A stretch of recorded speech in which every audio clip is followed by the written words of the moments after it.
Last week, William Ruto shed fake tears for the Kenya's athletics team performance in Tokyo, Japan. Little did he know that he'd be shedding real tears very soon.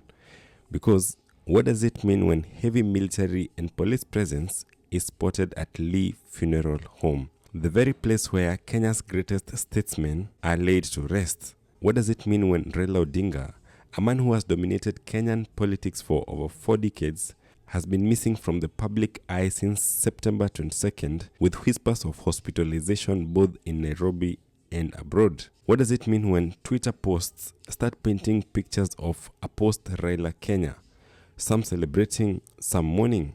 Whether we like it or not, Kenya must now confront a question that has been pushed aside for way too long. What happens when Raila Odinga is no longer here? Let's talk about it.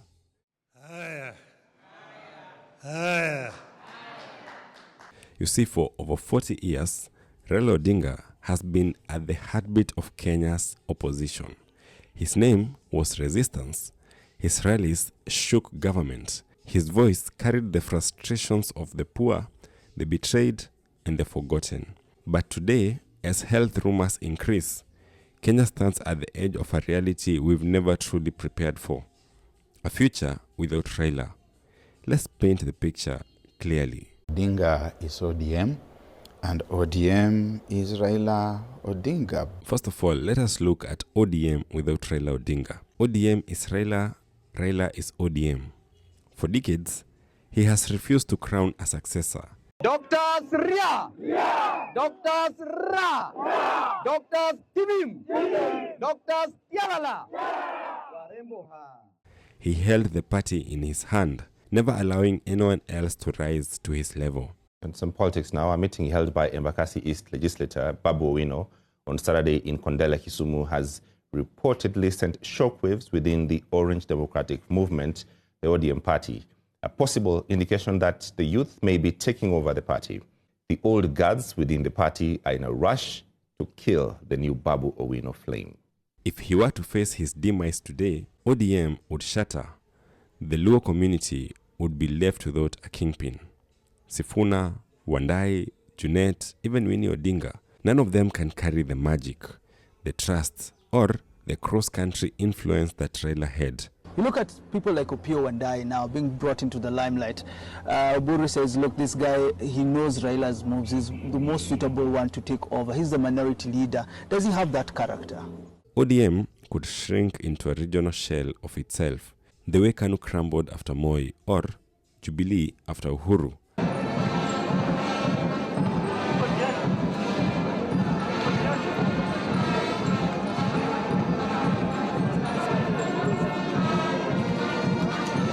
Raila's refusal to pass the torch may very well mean ODM dies with him. I'm telling you from experience, we have never had a closer relationship in government than this. So let us work together. Those who are saying Ruto must go, I'm happy now they are saying that they will now mobilize people and remove us from government in 2027. That is the way to go. Now let us look what becomes of Ruto without Raila.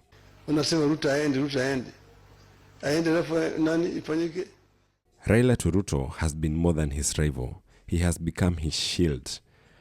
When the country threatened to explode in 2024 with Gen Z protest and economic collapse, it was Raila Odinga who walked into State House and shook hands with the very man he once called a dictator.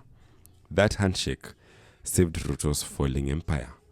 You are very much almost on the precipice, because as you see, after so many days of demonstrations, you saw that eventually the military were on the streets. Once the military are given instructions, they execute. And we are almost there. It gave him breathing room, legitimacy, and a divided opposition. But without Raila, without that anchor, Ruto would be exposed, naked before a united and angry opposition. Sisi, Baba ametuingiza ndani ya broad base. Ndio kwa maana mnaoniona hapa. Kama ingekuwa hivyo, amungeniona hapa. Mnaniona kwa sababu baba amesema, na sisi kama ODM tumesema tutashirikiana na serikali ya UDA mpaka 2027. Tukifika pale 2027 na tuamue, baba aseme left, sisi tunaenda left. Akisema right, tunaenda right. Raila's demise would mean the loss of Ruto's greatest political gift, a controlled opponent. Ruto told him, I don't care. All that matters to me today is to keep Raila close to me, because without Raila, I cannot govern. And lastly, let us look at what becomes of the opposition, or rather, the united opposition, if Raila is not with us anymore. Huyu Raila alikuwa anasema ati Kalonzo ni watermelon. Mimi nimeangalia, Kalonzo has been steadfast kwa msimamo. Raila amemchenga na kumsaliti for 15 years. For years, Raila has played God to the country's opposition. Everyone waited for him to speak. Everyone deferred to his shadow. Sasa mimi Kalonzo nimekuwa na Raila 2013. Sikufanywa interview 2017. Sikufanywa interview 2022. Fanya interview. But remove him from the game and suddenly the pieces shift. Kalonzo amekuwa na msimamo from day one. In fact, the watermelon of Kenya ni huyu Raila Odinga. Kalonzo sees his moment. Gachagua has risen even louder. There are 5 options on how you get elected as an MCA, MP, senator, governor, or president. Option number 1, ground. Option number 2, ground. Option number 3, option number 4, option number 5. There is no other formula. And without Raila on Ruto's side, beating Ruto becomes way, way easier. What looked like a war could turn out to be a walk in the park. Ruto would no longer face a single towering rival, but a chorus of new voices united only by one goal. Those 5 leaders cannot betray the people of Kenya, and among us tutatoa mtu moja wa kungangana na William Ruto. To end him, one term.